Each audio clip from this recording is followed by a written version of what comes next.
ಶೃಂಗೇರಿಯ ಅಂಚೆ ಮತ ಮರು ಎಣಿಕೆಯಲ್ಲಿ ಜೀವರಾಜ್ಗೆ ಜಯ ಆಗಿದೆ. ಬಿಜೆಪಿ ಚುನಾವಣಾ ಆಯೋಗದ ವಿರುದ್ಧ ಕಾಂಗ್ರೆಸ್ ಕಿಡಿಕಾರಿದೆ. ಅಷ್ಟೇ ಅಲ್ಲ, ಸುದ್ದಿಗೋಷ್ಠಿಯನ್ನ ಮಾಡಿದಂತಹ ಸಿಎಂ ಮತ್ತು ಡಿಸಿಎಂ ವಾಗ್ದಾಳಿಯನ್ನ ನಡೆಸಿದ್ದಾರೆ. ಬಿಜೆಪಿ ಚುನಾವಣಾ ಆಯೋಗದ ವಿರುದ್ಧ ಕಾಂಗ್ರೆಸ್ ಕೆಂಡಕಾರಿದೆ. ಸುದ್ದಿಗೋಷ್ಠಿಯನ್ನ ಮಾಡಿ ಸಿಎಂ ಮತ್ತು ಡಿಸಿಎಂ ವಾಗ್ದಾಳಿಯನ್ನ ನಡೆಸಿದ್ದಾರೆ. ಶೃಂಗೇರಿ ಕ್ಷೇತ್ರದಲ್ಲಿ ಬಿಜೆಪಿ ವೋಟ್ ಚೋರಿ ಮಾಡಿದೆ. ರಾಜೇಗೌಡಗೆ ಬಂದಿದ್ದಂತಹ 170 ಮತ ಅಸಿಂಧು ಅಂತ ಹೇಳಿದ್ದಾರೆ. 2023ರಲ್ಲಿ ಇದೇ ಮತಗಳನ್ನ ಸಿಂಧು ಮಾಡಿದ ಹೇಗೆ ಅಂತ ಪ್ರಶ್ನೆ ಮಾಡಿದ್ದಾರೆ. ವೋಟ್ ಚೋರಿಯಿಂದ ಬಿಜೆಪಿಯವರು ಗೆದ್ದಿದ್ದಾರೆ. ಇದು ವೋಟ್ ಚೋರಿ ಅಲ್ಲ, ವೋಟ್ ಡಕಾಯಿತಿ ಅಂತ ಸಿಎಂ ವಾಗ್ದಾಳಿಯನ್ನ ನಡೆಸಿದ್ದಾರೆ. ಬಿಜೆಪಿ ನಾಯಕರ ವಿರುದ್ಧ ಆಕ್ರೋಶಗೊಂಡಿದ್ದಾರೆ ಸಿಎಂ ಸಿದ್ದರಾಮಯ್ಯ. ವೋಟ್ ಚೋರಿ ಅಲ್ಲ, ಇದು ವೋಟ್ ಡಕಾಯಿತಿ ಅಂತ ಗರಂ ಆಗಿದ್ದಾರೆ.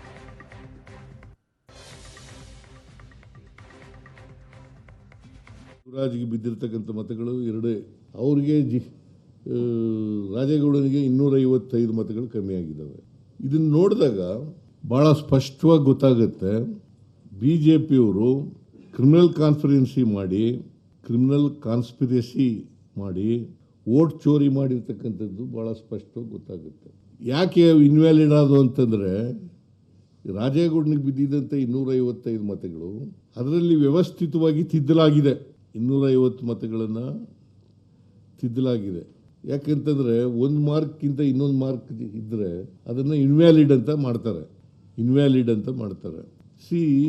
ಇಂದಿನ ರಿಟರ್ನಿಂಗ್ ಆಫೀಸರು ವ್ಯಾಲಿಡ್ ಅಂತ ಮಾಡಿದಾಗ, ಈಗ 255 ಮತಗಳನ್ನು ಇನ್ವ್ಯಾಲಿಡ್ ಅಂತ ಮಾಡಿದಾಗ ಬೇರೆ ಒಂದು ಮಾರ್ಕ್ ಇದೆ, ತಿದ್ದಿದ್ದಾರೆ ಅಂತೇಳಿ. ಇದು ನಾಟ್ ಓನ್ಲಿ ವೋಟ್ ಚೋರಿ, ಇದು ವೋಟ್ ಡಕಾಯಿತಿ. ಜೀವರಾಜ್ಗೆ ಬಿದ್ದಿರ್ತಕ್ಕಂಥ ಮತಗಳು ಎರಡೇ. ಅವ್ರಿಗೆ ರಾಜೇಗೌಡನಿಗೆ 255 ಮತಗಳು ಕಮ್ಮಿ ಆಗಿದ್ದಾವೆ. ಇದನ್ನು ನೋಡಿದಾಗ ಭಾಳ ಸ್ಪಷ್ಟವಾಗಿ ಗೊತ್ತಾಗುತ್ತೆ, ಬಿ ಜೆ ಪಿಯವರು ಕ್ರಿಮಿನಲ್ ಕಾನ್ಸ್ಪಿರಸಿ ಮಾಡಿ ವೋಟ್ ಚೋರಿ ಮಾಡಿರ್ತಕ್ಕಂಥದ್ದು ಭಾಳ ಸ್ಪಷ್ಟವಾಗಿ ಗೊತ್ತಾಗುತ್ತೆ.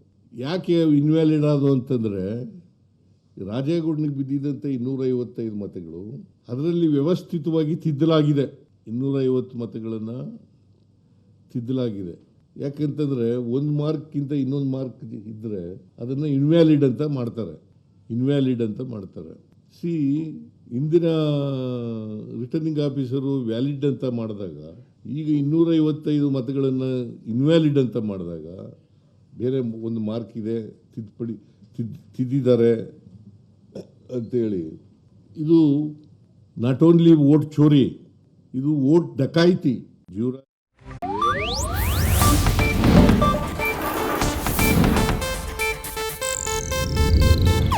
ಇದು ಏಷ್ಯಾನೆಟ್ ನ್ಯೂಸ್ ನೆಟ್ವರ್ಕ್ ಪ್ರಸ್ತುತಿ.